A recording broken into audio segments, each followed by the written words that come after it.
de la farmacología. Muchísimas gracias, doctor. Muchísimas gracias, Marta. Y el tema que habéis elegido es mi tema favorito, en cierta forma, que es hablar de LLC, y le agradezco al doctor Ovilla que ha presentado, yo creo que una pincelada exacta y preciosa de la situación actual, una magnífica exposición, y yo voy a intentar continuar, lo primero, unos conflictos de intereses para que sepan lo que hago aquí, lo que puedo decir, si está influido o no. Y lo segundo, quizá siempre me gusta empezar de que si intentamos poner orden, tenemos que saber cómo ha evolucionado el orden en esta enfermedad. Y la primera reunión del grupo que dio un poco lugar a los criterios internacionales que tenemos hoy, a día de hoy, fue en Barcelona, en el año 1988, y luego se publicó al año siguiente en Annals of Internal Medicine, y cada año se han ido revolucionando, replanteando las distintas guías en las que nos tenemos que guiar para hacer los ensayos, pero también normas claras sobre lo que debemos de hacer en la práctica. Y a día de hoy las tenemos recientemente publicadas el año pasado, pero si nos centramos en el tratamiento, es lo que quiero hablar hoy, fijaros la gran diferencia que hay. Tenemos casi 50 años de historia de la quimioterapia. Quizá podemos poner el hito en el año 55, publicado con el primer trabajo con clorambucil en los pacientes con linfomas y en un subgrupo de pacientes con LLC.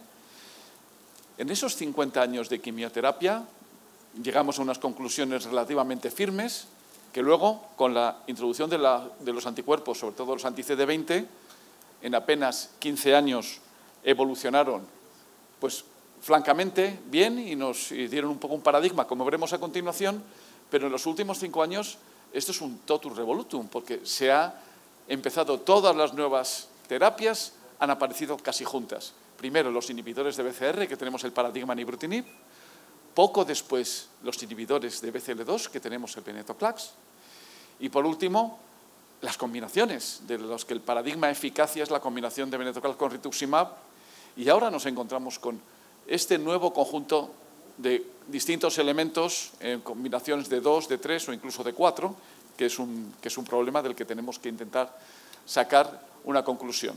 De la inmunoquimioterapia, lo más importante de todos estos tiempos, de estos 15 años, es que FCR es un esquema estándar, y es un esquema estándar porque proporciona una excelente respuesta en un subgrupo concreto de pacientes, que son los que tienen IGVH mutada. En este subgrupo, que no se hace en muchos centros o no se hacía hace mucho, el FCR consigue respuestas duraderas y prolongadas y con fase de plató, es decir, que no hay recaídas tardías. Y en este subgrupo podemos decir que un tratamiento de 6 meses puede ser curativo. Tiene sus toxicidades, como todos bien sabemos, pero que es realmente útil. Y el otro hito que tenemos es que podemos identificar con la calidad de la respuesta obtenida tras esos 6 meses por un parámetro que se llama enfermedad mínima residual, que va más allá de los criterios de respuesta que conocemos o que practicamos en la práctica clínica, identificar los pacientes que van a progresar antes o progresar después. Y esto es un parámetro que con la inmunoquimioterapia nos ha dado una previsión, pero no ha sido utilizado para seleccionar tratamientos posteriores, puesto que no había tratamientos posteriores con la inmunoquimioterapia, como bien han visto. En ese punto en el que estamos satisfechos llegan las nuevas terapias, ibrutinib. Ibrutinib, en cierta forma, para mí es un éxito, realmente un éxito, y los estudios tuvieron muchos aciertos y fueron muy satisfactorios. Y no voy a entrar en detalle en comentarlos, pero tenemos el primer estudio, el Resonate, el primer fue el comparativo, luego un estudio en deleción del 17, un estudio en combinación con inmunoquimioterapia, con bendamustina rituximab, y por último un estudio muy señalado en comparación con clorambucil en pacientes no seleccionados. Estas son las indicaciones de Imbruvica, de ibrutinib en España. Todos los pacientes con LLC pueden ser tratados a día de hoy con este tratamiento. No todos lo hacen, pero todos pueden hacerlo. Y en combinación con bendamustina y rituximab, también en un subgrupo de pacientes. En la práctica que nos encontramos, 98%, yo os diría que este año será el 100% de los pacientes se tratan con ibrutinib en monoterapia. El uso de combinación en el esquema Helios no se hace en la actualidad y posiblemente no se vaya a hacer. Eso se debe a que las combinaciones con ibrutinib no han demostrado una gran utilidad.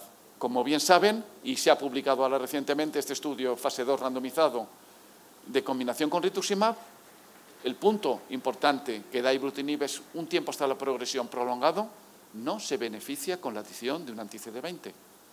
Tampoco lo hacía con la adición de bendamustina rituximab en los pacientes pretratados, con lo que esto es un punto de inflexión, una terapia combinada que se pensaba que iba a ser excelente y que no está dando los resultados debidos. Ahora lo sabemos con certeza, por 2 estudios que claramente han puesto el punto en algo que ya se veía de los estudios comparados de una forma irregular. Este estudio, el Alliance, que ya lo han comentado, en el que distintos grupos de pacientes han sido tratados con el brazo de venda rituximab, que conocemos todos de primera línea, el tratamiento estándar, que sería ibrutinib en monoterapia, y el tratamiento experimental con ibrutinib con rituximab. Y en este estudio los pacientes, el diseño es muy antiguo, de 2012 aproximadamente, con lo que se incluyeron todo tipo de pacientes, incluso con selección del 17, y los resultados ya se los han comentado y ya los conocen ustedes, porque además ha sido publicado al mismo tiempo que se comunicaba en el New England, y lo que demuestra es que cualquier forma de dar ibrutinib con o sin rituximab se comporta mejor que venda R en primera línea en este subgrupo de pacientes. Con lo que pone el hito nuevamente en que ibrutinib es mejor que una inmunoquimioterapia más potente que clorambucil y un anti-CD20, pero no demuestra que allí rituximab sea útil para ese objetivo primario. Y tenemos otro estudio en el que al tiempo, también otro estudio randomizado y potente con un buen número de pacientes, en los que el mejor anti-CD20, que es a día de hoy, obinutuzumab, se compara con ibrutinib para intentar vencer la ventaja de la inmunoquimioterapia, digamos que con más estabilidad y más potencia demostraba su utilidad en los pacientes con comorbilidades, que es con clorambucil con obinutuzumab. Perdón. En este estudio, tengo que tener cuidado con el dedo. En este estudio, lo fundamental es que esto es un esquema muy, muy eficaz, combinar ibrutinib con obinutuzumab, pero no sabemos en este estudio si esto era superior o no. Las curvas parecen no demostrar una gran diferencia con las que han visto hace un rato. Lo que sí que con este estudio lo que se ve es que realmente la combinación consigue unos niveles de enfermedad mínima residual, bueno, pues ya en un rango potente por encima de lo que estamos acostumbrados a ver con inmunoquimioterapia. Este estudio sigue en evolución, se sigue dando información, y los pacientes que progresaban de alguna forma en el brazo con clorambucil podían ser tratados con ibrutinib, y esto, bueno, pues nos dará una información también en el futuro. El estudio también está publicado en Lancet Oncology casi hace 2 meses y, bueno, pues ya saben un poquito la conclusión. Y por último, este otro tercer estudio en el que los pacientes se randomizaron de 2:1 con ibrutinib y rituximab. En el momento del diseño, la combinación que parecía que iba a quedarse para el futuro frente a FCR, una combinación clásica y estándar. Y este estudio lo que demostró nuevamente es la ventaja de esta combinación de ibru con R frente a FCR. Con lo que, bueno, pues podemos decir que a día de hoy ibrutinib tiene evidencia de que es superior a cualquiera de las 3 formas de inmunoquimioterapia que tenemos en la práctica clínica en los pacientes en primera línea. ¿De acuerdo? ¿Qué va a pasar de la combinación? Bueno, pues la combinación, hay muchos estudios en marcha que no dan los resultados. Este es uno de ellos. Os lo presento porque es el objetivo de la charla. El FLAIR es un estudio británico en el que se pretende incluir un montón de pacientes, más de 1.500 pacientes, y hacer comparaciones entre distintos grupos de tratamiento.